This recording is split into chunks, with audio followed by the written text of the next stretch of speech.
Здравейте, момчета! FIFA Club World Cup 25 вече е в историята, а днес ви представям моята 11-торка, най-добрите от най-добрите, тези, които блеснаха на терена и оставиха отпечатък на турнира. Ще има изненади и може би твоя любим ще е в отбора. Хайде да не губим време, скачаме директно в състава. Вратар Джанлуичи Донарума. Не само в този турнир, а като цяло в световен мащаб Донарума е най-добрият вратар в момента. В турнира италянецът запази цели 5 сухи мрежи в 7 мача до финала. За мен е най-постоянният играч на ПСЖ на световното клубно първенство. Десен бек Ашраф Хакими. Един от най-комплексните футболисти в днешно време.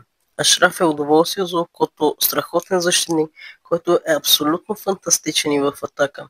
Мароккански национал е безспорно един от най-важните играчи на ПСЖ. Факт за това е, че той участва пряко в 4 гола на световното клубно първенство. Централен защитник Тиаго Силва. Треньор на Флуминенс е Ренато Гаучо. Каза, че Тиаго все още е достатъчно добър, за да играе за Бразилия на световното първенство през 26-та.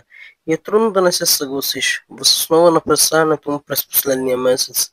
Бившият ас на Челси, ПСЖ и Милан навършва 41 през септември, но все пак бе неизменен част от изненадващия рейд на Флуминенсе до полуфиналите. Централен защитник Маркиниус. Освен срещу Ботафого и Челси на финала, ПСЖ остана непобеден в турнира, до голяма степен благодарение на здравия бразилски централен защитник, който в крайна сметка и остане и без титулярния си партньор в защита Уилям Пачо. Капитан на ПСЖ, който остана на една победа от това да дигне световното клубно първенство. Ляв бек Нуно Мендеш. Въпреки критики по него след финал срещу Челси, за мен Нуно Мендеш направи силен турнир, като изключен финал срещу Челси.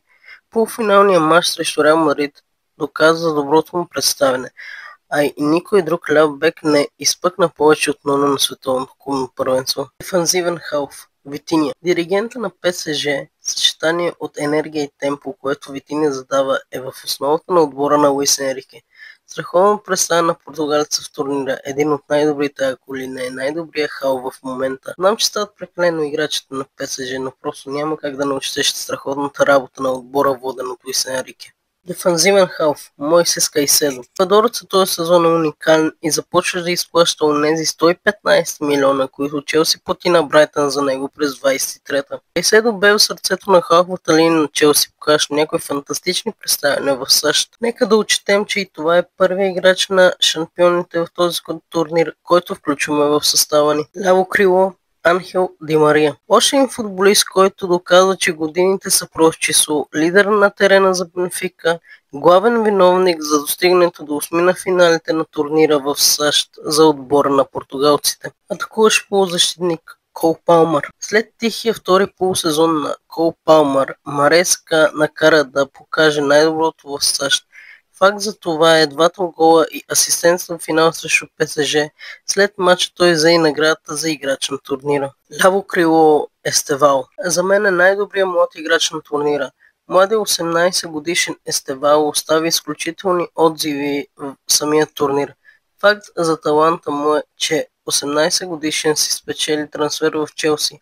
Интересно, че единствен гол, който отбеляза в САЩ, идва в четвъртфинал срещу бъдещия му отбор Челси при загубата с 1-2. Централен нападател Гонсало Гарсия. За къде без откритието и голмайстор на турнира с 4 гола и една асистенция.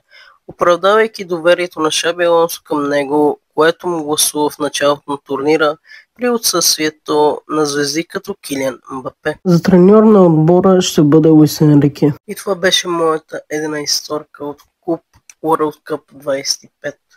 Пиши долу в коментарите кой трябваше да влезе и кой не заслужаваше мястото си.